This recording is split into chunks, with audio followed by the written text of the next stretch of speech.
ஹாய்ங்க. இன்றைக்கும் கோயில் பிரசாதம் செஞ்சுட்டு இருக்கேன். சக்கரை சாதத்துக்கு ரெடி ஆகிட்டு இருக்குங்க. சக்கரை சாதத்துக்கு சாதம் நல்லா குழஞ்சி வந்துச்சுங்க.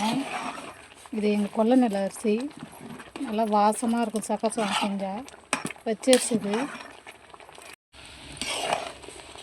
இப்போ வெல்லம் போட்டுடலாம்.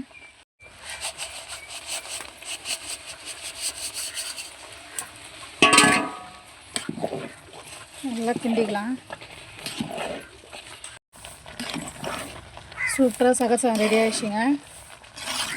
இது அப்படியே தீவு போடாமல் அப்படியே அடுப்பில் கிடக்கட்டும். அடுத்து தயிர் சாதம் ரெடி பண்ணிடலாம். முந்திரி பருப்பு, திராட்சை, நெய், ஏலக்காய் எல்லாம் எடுத்து வச்சுருக்கேங்க. சக்கரை சாதத்துக்கு தாலி போட்டுவிடுவோம். வானல் வச்சாச்சு. நெய் எல்லாத்தையும் ஊற்றிடுவோம்.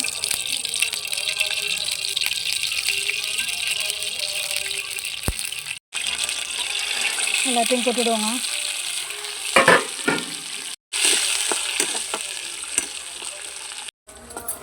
நல்லா வச்சுச்சுங்க. எடுத்து சக்கரை சாதத்தில் கொட்டிடலாம். சக்கரை சாதத்தில் கொட்டிடுவோம்.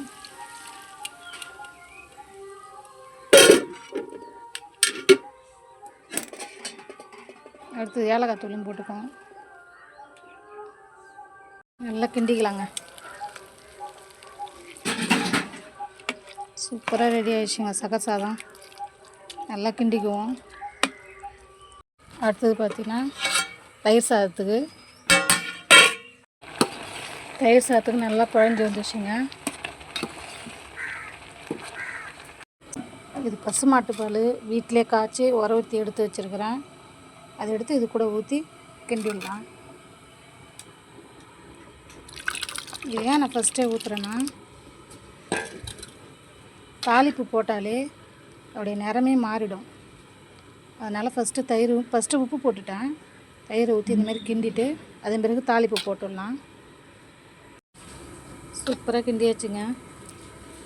அப்படியே இது மூடி வச்சுட்டு தாளிப்புக்கு ரெடி பண்ணலாம்.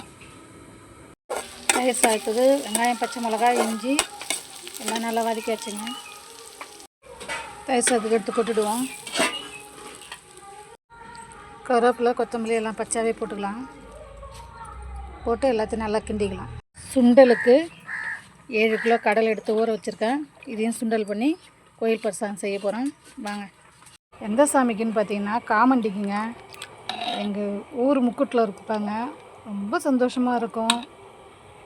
ஜாலியாக போய் பிரசாதம் செஞ்சு எடுத்துமே கொடுத்து படைச்சிட்டு ஜாலியாக சாப்பிட்டு வருவோம். கடலை நல்லா வெந்துக்கிட்டு இருக்குங்க. உப்புலாம் போட்டுட்டேன்.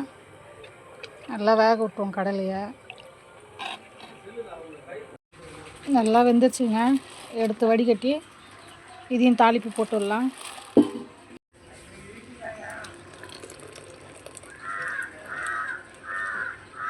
தூக்கி வடிகட்ட முடியலைங்க. அதனால் இந்த மாதிரி எடுத்து எண்ணெய் குடியில் போட்டுவிட்டேன். கடலை நல்லா வேச்சு வடிகட்டி வச்சுங்க.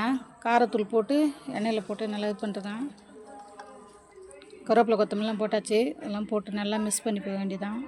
சுண்டல் ரெடி பண்ணியாச்சுங்க. அடுத்தது சக்கரை சாதமும் ரெடி ஆயிடுச்சு.